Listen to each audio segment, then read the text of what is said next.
So I'd like everyone to welcome Donna de Zwart, the CEO of Fitted for Work. Hello, Donna. Hi, Kerryn. Lovely to talk to you. It's really good to connect. It's been a while. It was fantastic that you were at my book launch last year, and to believe that 18 months really has gone past is amazing. And I'm looking forward to hearing and sharing what's been happening at Fitted for Work through probably one of the most crazy years that we've ever experienced. So let's just go back a little bit. And what were you doing before you became the CEO of Fitted for Work? What was your background? So I have a varied background. I did a lot of work in the diversity and inclusion and worked as a consultant. I also worked in the education sector as well, and worked in mainly the commercial sector. I suppose I was at a point in my life where I was doing a lot of work on myself and really exploring where I wanted to be in my life and what my values were. And it occurred to me like a thunderbolt that what I was doing was not actually aligning with my values. My children had grown up, and we'd had a tough road of it, being a single parent and a widow. And I decided that it was time to give back, and this role came up. It was never my intention to aspire to be a CEO. That just sort of happened. But it was the organisation and what it was trying to achieve, and I could see that there were opportunities there that perhaps I could contribute to. So that's how I ended up in the role. When I wrote my book, I was talking about my mother's experience and how she'd left my father and how I wish they'd been fitted for work. And I didn't actually know your backstory personally, so I can imagine how much that resonated with you at the time. What are the major issues that your clients are facing, and what sort of women is Fitted for Work helping and supporting? Well, that's a question I get asked all the time. And I think there's a perception that they are those women that we're helping. But the reality is we see women aged from 16 through to 65 plus. We see women who haven't finished high school. We see women with PhDs. We see refugees and migrants. We see women who have just come out of a violent relationship. We see women who've had to take time out of their careers or out of the workforce because they're caring for children with disabilities or elderly parents. Essentially, there are so many reasons why a woman might find herself experiencing disadvantage, and it can happen to any woman at any time. And even if you don't think you are one of those women, if in fact you're, one of our brothers, chances are you know someone who's experienced one of these things. And disadvantage can be temporary, right? So it is about giving someone a helping hand out of that situation, but it can happen to anybody. And we all know people who are in that situation. Absolutely. I'm very big on people having the support that they need and having access to that support. And part of this program is because I believe a lot of people don't know that you're there, and I want to help amplify your story so that when they do have a friend or themselves or family that are in a problem, they can say, I know where you should be making connection. So, would you like to share perhaps a couple of stories, maybe a story about someone who perhaps volunteers for Fitter for Work, and perhaps a story of a case of someone's transformation through the help that Fitter for Work's provided for them? Well, I think, just as every woman that we see is unique, every woman's journey is unique. So if you're a woman who has survived a domestic violence situation, you're coming out the other side, you're ready to start working, and maybe you haven't worked for 10 years. So your journey will be very different to someone who perhaps in COVID times, pre-COVID, had a very successful consulting business, and earning, a fantastic salary has just gone down to literally nothing overnight. So you may be well connected, but gee, it's been a long time since you've had to put a resume together. and so on. So every woman's journey is so individual. To give you an example of one extreme, we had recently a woman in far north Queensland. She had been caring for her mother for a period of 10 years. Her mother passed away. Her caring allowance had been cut, and therefore she needed to find a job very quickly. So she was referred to us. We spoke to her on the phone, and we always start with, do you have a resume? And she said, no, I don't. We said, okay, is there a computer that you've got access to? She said, no, I don't have a computer. I don't even have an email address. So we said, well, let's look at what facilities are in your local area. What about your local library? And she said, well, I don't drive and it's 100K away. And we asked, well, do you belong to any clubs? And she said, no, I don't, but I do volunteer at the local RSL club on a Friday night. I sell raffle tickets. They give me a free meal. And we said, do they have computers there? Yes. Are you friends with anyone there? Yes, I'm friends with the bar staff. And from there, we were able to not only get her an email address, but get her resume up to speed. We did an outfitting service with her virtually. We also worked with her on interview skills and sourcing jobs in her local area. And I'm really proud to say she's now working as a cleaner in her local area. So that's one end of the spectrum. And then you've got the other end where, like I said, you know, people have had very successful high profile careers that have literally shut down to nothing overnight because of redundancy or lack of work.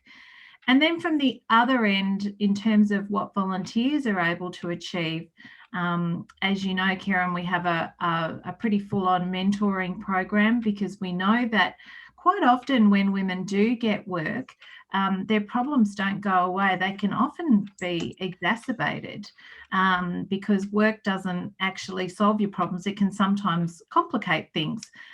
So getting into a groove and finding work, making work for you in your life can be a whole other series of challenges. And our mentors, which your lovely husband Lee has been a mentor of ours for many years, is a big part of that. And there's so much that a mentor can contribute, but I think also what they receive as well.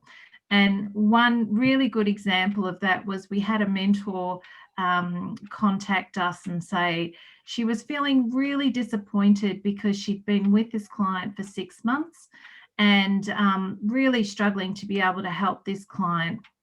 And she said, look, all I've managed to do is we've managed to get an email address for this woman who was really not IT literate at all. And she said, I feel like we just haven't done enough. And then we spoke to the client, and the client was almost in rapture, saying, you won't believe it, I actually have my first email address. It's one of the best things that's ever happened to me. Small steps can sometimes be a big deal for some of our clients. And I think our mentors and certainly our volunteers can underestimate, you know, a word of kindness, you know, just knowing that there's someone in your corner to help you out of a tricky situation. So, yeah, I think it's rewarding on both counts. So from the job situation, I noticed that She Works program is going well, and I think now's a perfect time to be highlighting that program as people are seeking more employment after the year that we've had.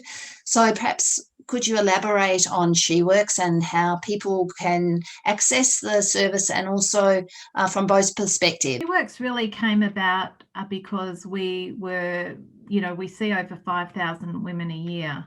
And we were just ending up with this database full of work-ready, very employable, smart women, but really struggling to connect that database with employers. And that's what She Works is all about. So if there are employers listening to this and you are looking to make sure you have a diverse workforce, then She Works is a social enterprise that can actually provide you with those diverse candidates. I think I'd also like to address probably the elephant in the room around this. And often we've had employers sort of not say it directly, but insinuate that perhaps it might be hard work taking on a woman who's been through the Fit for Work program because she's experienced disadvantage and she'll probably be a lot more work, when in fact that's just the opposite. Nobody is forced to come to Fitted for Work.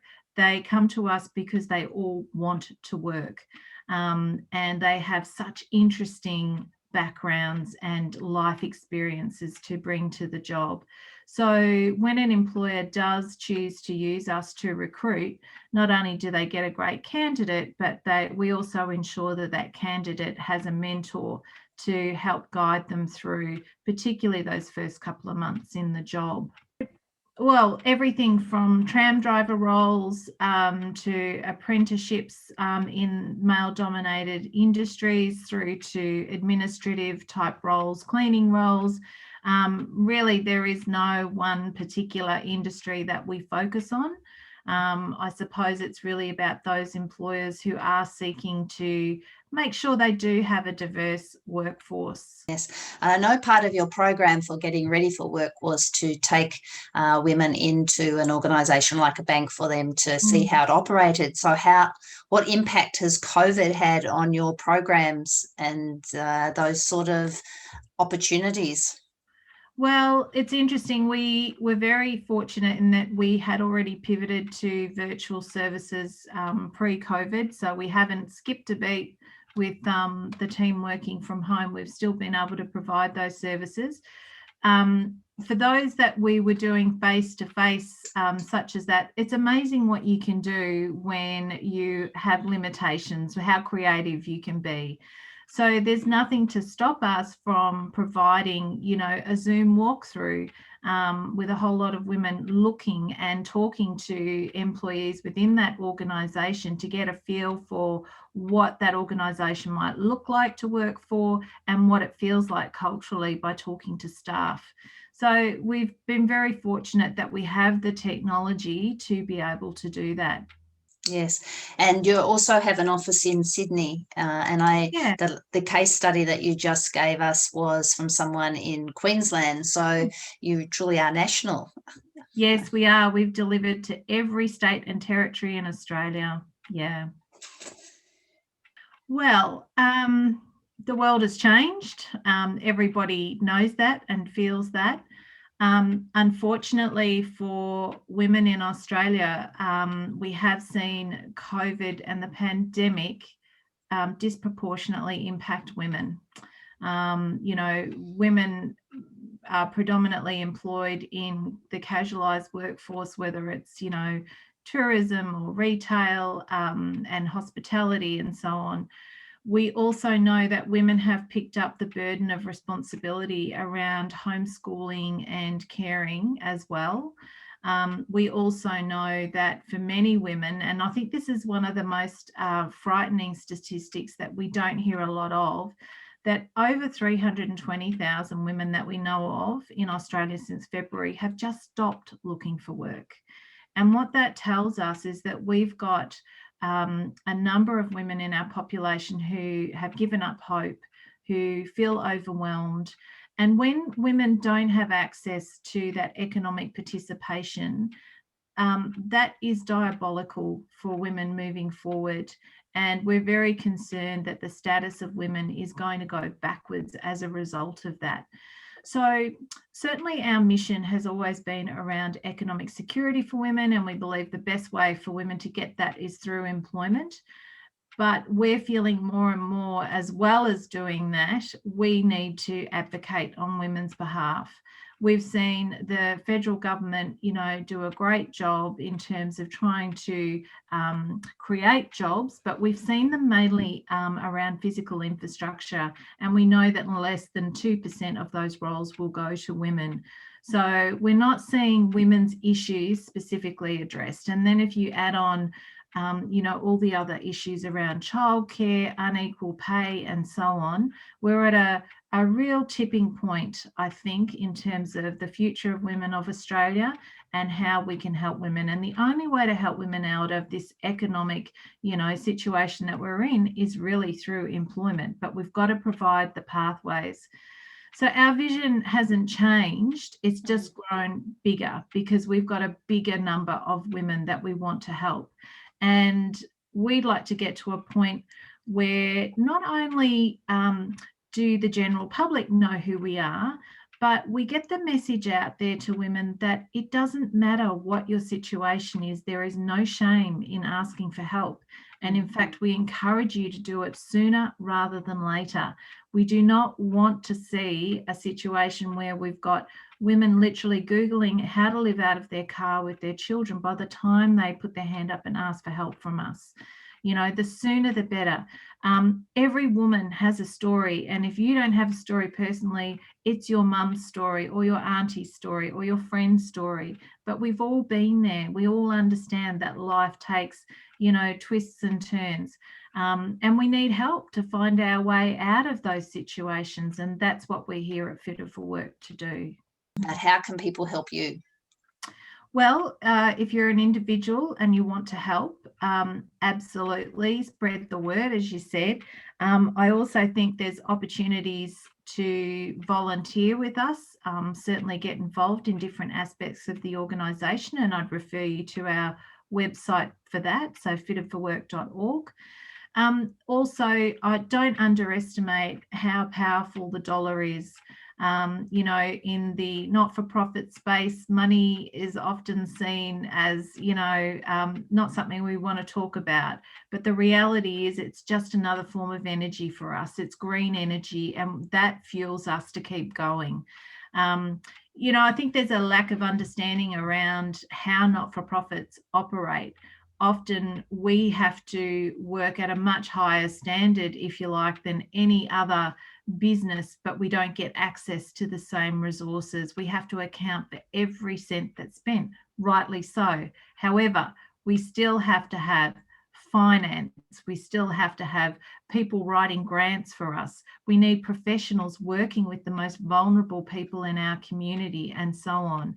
So I would encourage people to learn more about how not-for-profits work and where your dollar goes.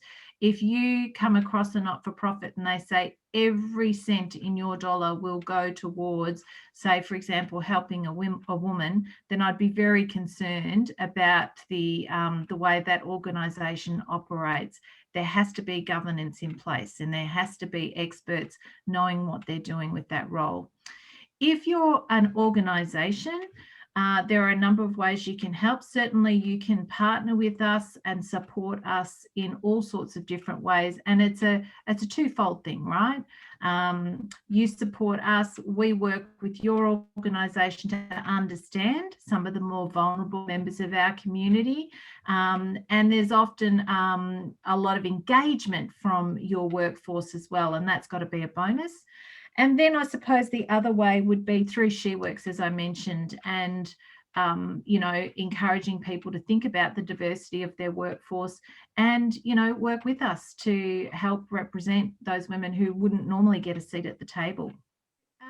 One of the things that we've been working really hard on is to practice what we preach. We can't be talking to women about economic security if we don't have it as an organisation.